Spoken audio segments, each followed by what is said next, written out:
Hello students, welcome to our channel AluTeach and this is the video for class 12 students of chapter number 1 and this is our third video of chapter number 1. ठीक है, तो अभी तक बेटा हमने पढ़ लिया था what is reproduction, what are the types of reproduction, what is asexual and sexual reproduction. Then हमने एसेक्सुअल रिप्रोडक्शन को बहुत ही डिटेल में पढ़ा था. देन हमने वेजिटेटिव जो हमारे प्रोपेगेटिव रूल्स थे वो सारी चीज़ें पढ़ी थी. ठीक है, नाउ हम इस वीडियो में क्या पढ़ने वाले हैं, व्हाट इज सेक्सुअल रिप्रोडक्शन. ठीक है, तो सेक्सुअल रिप्रोडक्शन क्या होता है बेटा, वो भी हम पहले पढ़ चुके हैं लेकिन फिर भी एक बार रिकॉल कर लेते हैं सारी चीज़ों को. सेक्सुअल रिप्रोडक्शन क्या होता है, जिसके अंदर more than one parent involve होता है, लेकिन there are some exceptions also जो मैं आपको डिस्कस करूंगी लेटर ऑन. ठीक है, सेक्सुअल रिप्रोडक्शन में टू पेरेंट्स इन्वॉल्व होते हैं, gamete formation is there, variations आती हैं. ठीक है, तो वो क्या होता है, सेक्सुअल रिप्रोडक्शन होता है जिसके अंदर पेरेंट्स इन्वॉल्व होके गैमीट फॉर्मेशन होके क्या होता है, वो अपना नंबर इंक्रीज करते हैं, अपनी प्रोजेनी बनाते हैं. ठीक है, तो बेसिकली हम क्या देखते हैं बेटा कि जो हमारी लाइफ है उसके अंदर 3 फेजेस आते हैं. उसके अंदर 3 फेजेस आते हैं. दो 3 phases are juvenile phase, reproductive phase and senescent phase. अब जो ये जुवेनाइल फेज है, इस जुवेनाइल फेज को प्लांट्स के अंदर हम बोलते हैं वेजिटेटिव फेज. प्लांट्स के अंदर इसको हम क्या बोलते हैं, वेजिटेटिव फेज बोलते हैं. अब बेसिकली जुवेनाइल फेज होता क्या है, जुवेनाइल फेज क्या होता है, बर्थ से लेके जब तक हम ग्रोथ पीरियड होता है हमारा. Juvenile phase is basically what, period of growth. Juvenile phase is what, period of growth. ठीक है, तो जो पीरियड ऑफ ग्रोथ होता है उसको क्या बोलते हैं हम, जुवेनाइल फेज बोलते हैं. और ये कब एंड होता है, जब रिप्रोडक्टिव फेज शुरू होता है. जब रिप्रोडक्टिव फेज शुरू होता है. अब रिप्रोडक्टिव फेज क्या होता है, जब हमारी या किसी भी ऑर्गेनिज्म की रिप्रोडक्टिव ऑर्गन्स फंक्शनल हो जाती हैं, वो गैमीट्स प्रोड्यूस करने लग जाती हैं. That phase is known as reproductive phase. इसके अंदर बेसिकली हम क्या परफॉर्म करते हैं ऑर्गेनिजम्स, सेक्सुअल रिप्रोडक्शन या एसेक्सुअल रिप्रोडक्शन. समझ में आया. रिप्रोडक्टिव फेज क्या होता है, जिसके अंदर हमारे रिप्रोडक्टिव ऑर्गन्स फंक्शनल हो जाते हैं और वो गैमीट्स प्रोड्यूस करना शुरू हो जाते हैं. दैट मीन्स कि हम रिप्रोडक्टिवली एक्टिव हो जाते हैं, हम अपनी प्रोजेनी बना सकते हैं. समझ में आया. अब रिप्रोडक्टिव फेज जो है वो कब तक चलता है, जब तक कि सेनेसेंट फेज नहीं आ जाता. ठीक है, तो जब सेनेसेंट फेज की शुरुआत हो गई तो दैट मीन्स हम रिप्रोडक्टिवली अब एक्टिव नहीं रहते. समझ में आया. तो सेनेसेंट फेज को बेसिकली हम ओल्ड फेज भी बोलते हैं. ठीक है, जब हम बुढ़े हो जाते हैं तो इस फेज को क्या बोलते हैं, हम सेनेसेंट फेज बोलते हैं. इसको कैसे कैरेक्टराइज किया जाता है, बेसिकली इसके अंदर क्या होगा बेटा, हमारे शरीर के अंदर कॉन्कोमिटेंट चेंजेस आने लग जाते हैं.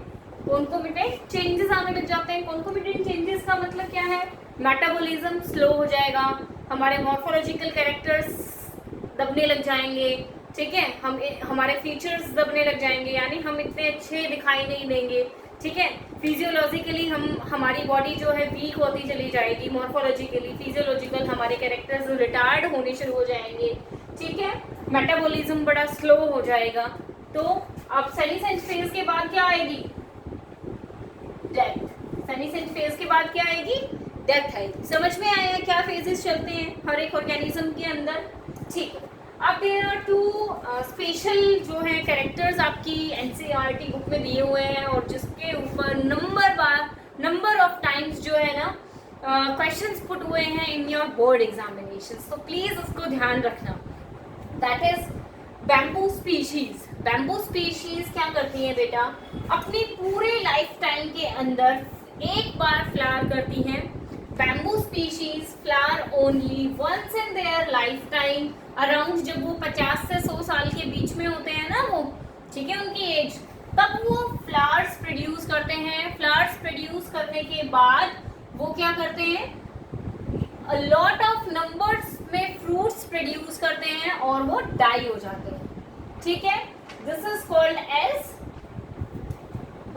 Your exception of bamboo species. ठीक है, क्या होता है कि बैम्बू स्पीशीज अपनी लाइफ टाइम में एक ही बार फ्लावर देती हैं, बहुत सारे फ्रूट्स प्रोड्यूस करती हैं और डाई हो जाती हैं. ठीक है, उसके बाद सेकंड है जो कि सबसे ज़्यादा इम्पोर्टेंट है आपका. ठीक है, दैट इज ट्रोबिलैंथस कुंथियाना. ठीक है, दिस इज अगेन आपने 11th में पढ़ा होगा, this is a specific name, इसका जनरल नेम जो कॉमन नेम है दैट इज नीला कुरिंची, ठीक है, या नील कुरिंची, जो भी आपको ठीक लगे आप वैसे बोलो इसको, ठीक है, दैट इज स्ट्रोबिलेंथस कुंथियाना, ठीक है। अब ये जो फ्लावरिंग प्लांट है केरला, कर्नाटका और तमिलनाडु में पाया जाता है, ठीक है, ये क्या करता है ड्यूरिंग सितंबर अक्टूबर, अभी जो तुम्हारी एनसीईआरटी बुक है वो दोबारा रिवाइज होकर नहीं मिली है, तो उसके सेंसस के अकॉर्डिंग 2006 में उन्होंने सितंबर अक्टूबर के बीच में बहुत सारे फ्लावर्स प्रोड्यूस किए थे, that flowers are of blue colour, इसीलिए इसका नाम लीला कुरिंची रखा गया है, ठीक है। वो क्या करते हैं, बहुत सारे फ्लावर्स प्रोड्यूस करते हैं, हर बार ऐसा ही होता है, हर 12 साल में वो प्रोड्यूस करते हैं, वंस इन 12 ईयर्स, ठीक है।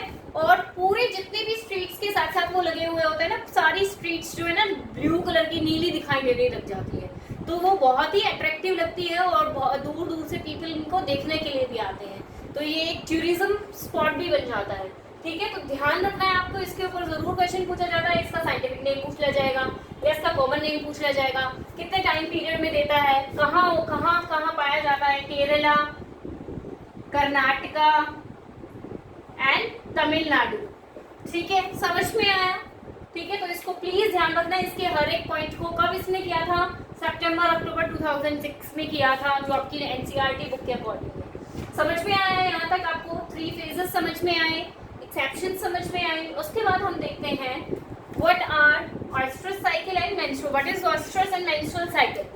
तो बेटा मेंस्ट्रुअल साइकिल से आई नो तुम अच्छे से वाकिफ भी होगे, ठीक है, फिर भी मैं आपको एक बार बता देती हूँ। मेंस्ट्रुअल साइकिल क्या होती है, प्राइमेट एनिमल्स के अंदर होती है। अब तुम्हें ये पता होना चाहिए सबसे पहले तो कि what is the difference between the primate and the non primate animals, ठीक है। तो प्राइमेट एनिमल्स कौन होते हैं, जिनका स्मॉल ब्रेन होता है, एंड नॉन प्राइमेट कौन होते हैं, जिनका बड़ा लार्ज ब्रेन होता है, जैसे कि काउ, शिप, डॉग, टाइगर। इधर प्राइमेट में like human, monkey, chimpanzee, apps, gorilla, ये सब प्राइमेट हो गए। तो ये क्या करते हैं, हर मंथ एक एग रिलीज करते हैं ओवरी से, ठीक है। अगर मेल गैमेट्स पहुंच जाते हैं तो फर्टिलाइजेशन हो जाता है, ठीक है। तो ये वाली साइकिल को क्या बोलते हैं, मेंस्ट्रुअल साइकिल को बोलते हैं, और इन एनिमल्स में साइकिल को क्या बोलते हैं, ऑयस्टर साइकिल बोलते हैं। अब इससे हमें एक चीज और देखने को मिलती है, ठीक है। अब जो ये प्राइमेट एनिमल्स या जिनके अंदर मेंस्ट्रुअल साइकिल होती है, ये कौन से ब्रीडर्स होते हैं, दीज आर कंटिन्यूअस ब्रीडर्स, यानी ये थ्रू आउट ईयर जो है रिप्रोडक्टिवली एक्टिव होते हैं, कभी भी ये जो अपना रिप्रोडक्शन प्रोसेस है उसको परफॉर्म कर सकते हैं और अपनी प्रजननी बना सकते हैं। दीज आर कंटिन्यूअस ब्रीडर्स, इनको क्या बोलेंगे हम, कंटिन्यूअस ब्रीडर्स बोलेंगे, और इनको क्या बोलेंगे हम,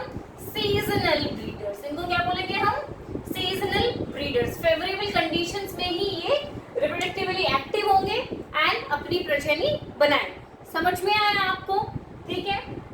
अभी की आज की वीडियो यही खत्म करते हैं, उसके बाद जो है आपकी जो नेक्स्ट वीडियो आएगी उसमें हम जो है इवेंट्स जो है सेक्सुअल रिप्रोडक्शन के जो है पहले भी वैसे आपके साथ डिस्कस कर चुकी हूँ, that is pre fertilization, fertilization and post fertilization, वो आराम से डिस्कस करेंगे, ठीक है। आज के लिए इतना ही काफी है, ठीक है। नेक्स्ट वीडियो में हम ये सारे इवेंट्स को कवर करेंगे, ठीक है। So please thank you so much for watching my video, please subscribe my channel, share with your friends and also please like it.